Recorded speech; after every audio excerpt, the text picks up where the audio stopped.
एक इंतहाई अहम मसला जो कि ईरान और इसराइल का है, उसके ऊपर बात करना चाहता हूं। जनाब अली, अगर आप ट्रेल चेक करें तो इराक को गिराया गया, लेबनान के ऊपर उनकी लीडरशिप को मारा गया, सीरिया के अंदर गया, रास्ता हमवार किया गया ईरान तक पहुंचने के लिए। वो लोग जो पाकिस्तान में और बाहर बगलें बजा रहे थे कि सीरिया के अंदर बशारुल असद के बाद वो जोलानी साहब जो तशरीफ लाए हैं वो कोई इस्लामिस्ट है, वो इनकलाब ले आएगा, वो इस्लाम के लिए खड़ा हो जाएगा।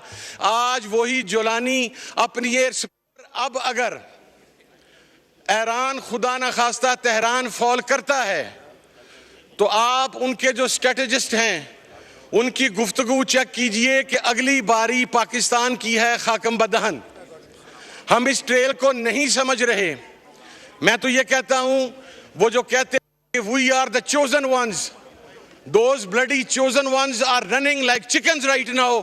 जब ईरान ने उनको स्ट्राइक किया, ईरान ने उनको जवाब दिया है, वो तो वहां पर खड़े नहीं रह सके, इसलिए कि वो गासिब थे। अपनी जमीन के लिए कुर्बानी वही देता है जो उस जमीन की पैदावार हो।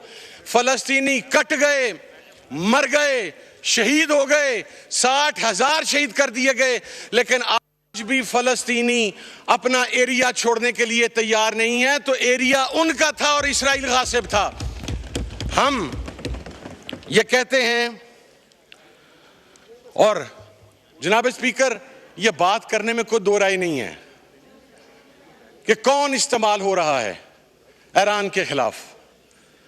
को डायरेक्ट उनका आपस में बॉर्डर तो आप नहीं मिलता। हमारे तमाम इस्लामी ममालिक के सरबराहान जहां से जहाज उड़ के, जहां से मिसाइल्स निकल के ईरान की तरफ आते हैं, वो अपनी पनागाहों में छुपे हुए हैं। उनका ज़मीर दफन हो चुका है, उनका ज़मीर मुर्दा हो चुका हुआ है। But let me assure you one thing, the resistance block will win इंशाल्लाह।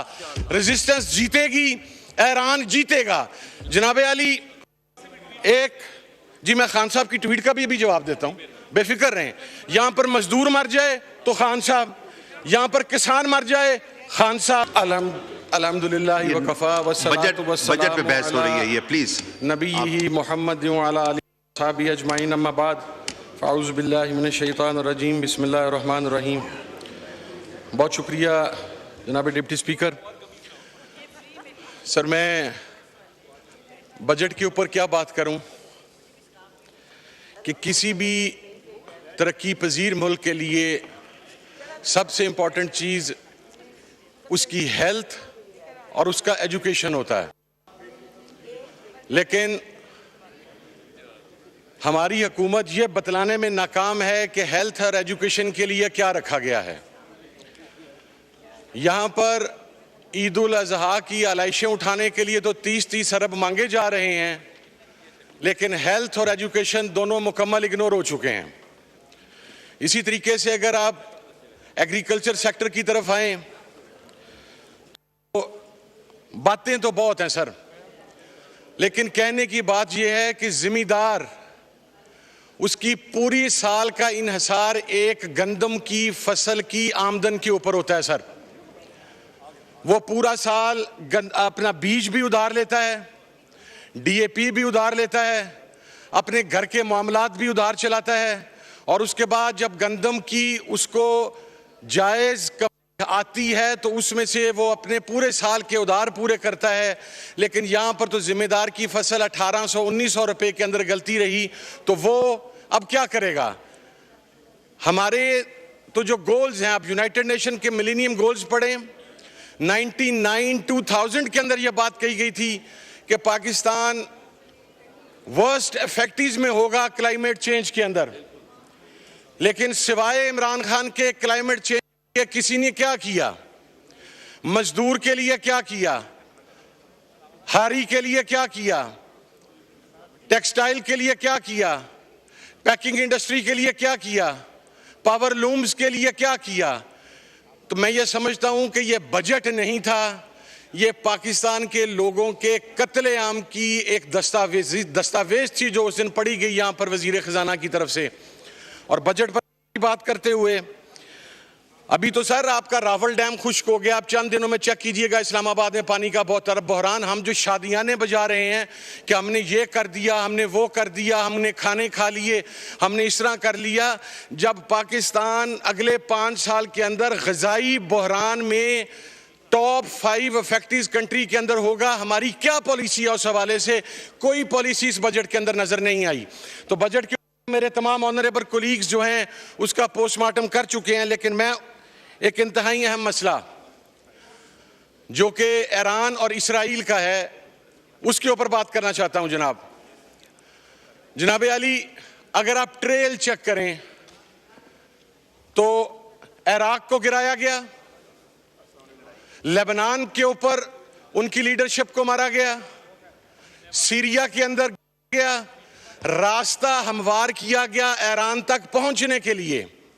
वो लोग जो पाकिस्तान में और बाहर बगलें बजा रहे थे कि सीरिया के अंदर बशारुल असद के बाद वो जोलानी साहब जो तशरीफ लाए हैं वो कोई इस्लामिस्ट है, वो इनकलाब ले आएगा, वो इस्लाम के लिए खड़ा हो जाएगा।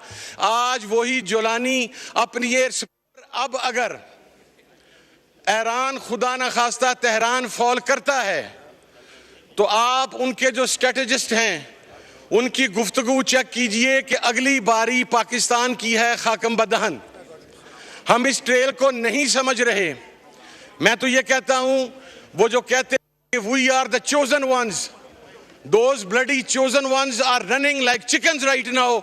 जब ईरान ने उनको स्ट्राइक किया, ईरान ने उनको जवाब दिया है, वो तो वहां पर खड़े नहीं रह सके, इसलिए कि वो गासिब थे। अपनी जमीन के लिए कुर्बानी वही देता है जो उस जमीन की पैदावार हो।